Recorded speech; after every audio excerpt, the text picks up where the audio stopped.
John Calvin on Psalm 15, verse 1. Lord, who shall abide in thy tabernacle? Who shall dwell in thy holy hill? Lord, who may dwell in your sanctuary?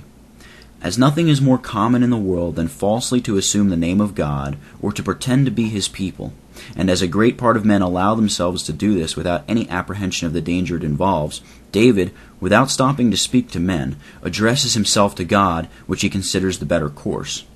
And he intimates that if men assume the title of the people of God without being so in deed and in truth, they gain nothing by their self-delusion, for God continues always like himself, and as he is faithful himself, so will he have us to keep faith with him in return. No doubt he adopted Abraham freely, but at the same time he stipulated with him that he should live a holy and an upright life, and this is the general rule of the covenant which God has from the beginning made with his church.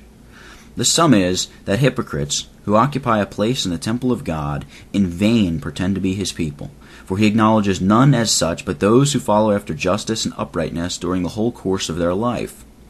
David saw the temple crowded with a great multitude of men who all made a profession of the same religion and presented themselves before God as to the outward ceremony, and therefore, assuming the person of one wondering at the spectacle, he directs his discourse to God, who in such a confusion and medley of characters could easily distinguish his own people from strangers.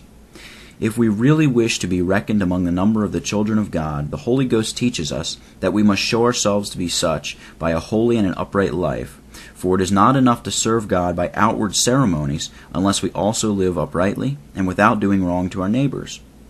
David makes mention of the tabernacle because the temple was not yet built.